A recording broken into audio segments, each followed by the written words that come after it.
Hello दोस्तों, कैसे हैं आप सभी लोग। आज के 10 GK multiple choice question and answer की वीडियो में हमारा टॉपिक रहेगा इंडियन पॉलिटी और ये है इंडियन पॉलिटी जीके एमसीक्यू का पार्ट 2।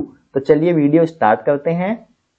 तो पहला जो हमारा क्वेश्चन है और बहुत ही इंपॉर्टेंट क्वेश्चन है वो है कि भारतीय झंडे में लंबाई और चौड़ाई का अनुपात क्या होता है।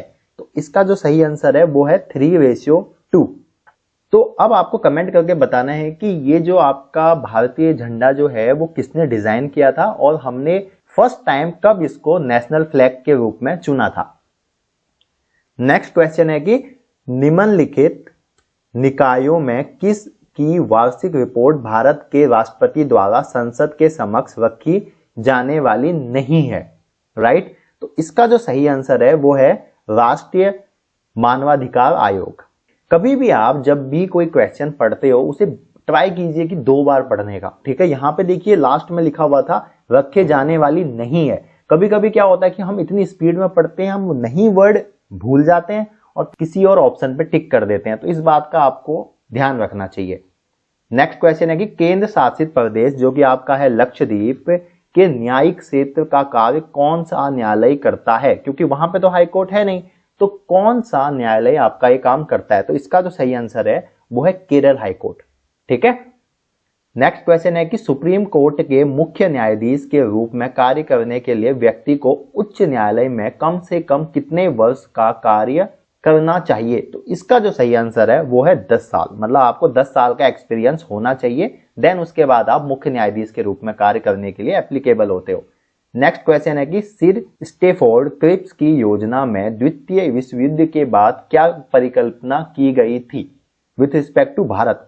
तो इसका जो सही आंसर है वो है कि भारत को अधिराज्य देश घोषित कर देना चाहिए। तो ये जो था ये उस टाइम पे परिकल्पना की गई थी और ये हैं स्टेफोर्ड क्रिप्स। नेक्स्ट क्वेश्चन है कि भारत में आपातकालीन का सिद्धांत किस देश से लिया गया है। इसका जो सही आंसर है वो है आपका जर्मनी। ठीक है, अभी आपको मुझे कमेंट्स करके बताना है कि भारत में आपातकालीन की घोषणा किस वर्ष में की गई थी और ये कब तक की गई थी, मतलब कितने टाइम तक हमारा आपातकालीन रहा था भारत में। दूसरा, उस टाइम पे प्राइम मिनिस्टर कौन था। ये बहुत ही मतलब आप मान के चलिए इजी क्वेश्चन है, बट आपसे पूछा जा सकता है।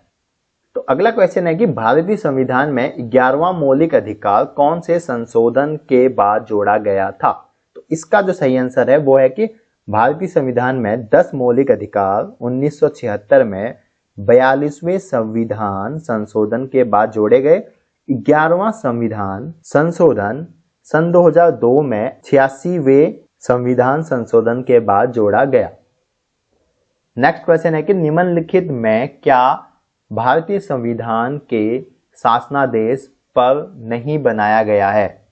इसका जो सही आंसर है वो है आपका नीति आयोग। ठीक है, नेक्स्ट क्वेश्चन है कि लोकसभा का कोई सत्र किसके आदेश से स्थगित किया जा सकता है। तो इसका जो सही आंसर है वो है आपके जो राष्ट्रपति हैं उनके आदेश से। नेक्स्ट क्वेश्चन है कि भारतीय संविधान का 52वां संशोधन किससे संबंधित है। तो इसका जो सही आंसर है वो है राजनीतिक दल बदल के विरोधी प्रावधान से संबंधित है। ठीक है, और ये आपका जो प्रावधान है ये 52वां संविधान संशोधन कब हुआ था, 1985 में। तो ये छोटी मोटी चीजें आपको पता होनी चाहिए। तो ये थे आपके इंडियन पॉलिटी के 10 एमसीक्यूज क्वेश्चन। अगर आपको ये वीडियो अच्छी लगी, अगर इस वीडियो ने आपको थोड़ी बहुत हेल्प पहुंचाई आपकी कॉम्पिटिटिव एग्जाम्स की प्रिपरेशन में, तो आप हमारी इस वीडियो को लाइक कर सकते हो, अपने दोस्तों में और ग्रुपों में इस वीडियो को शेयर कर सकते हो और हमारे इस चैनल को सब्सक्राइब कर सकते हो, सो डैट कि आपकी जो प्रिपरेशन है कॉम्पिटिटिव एग्जाम्स की वो और भी अच्छी हो सके। तो मिलते हैं नेक्स्ट वीडियो में, तब तक के लिए thanks for watching, keep learning, thank you.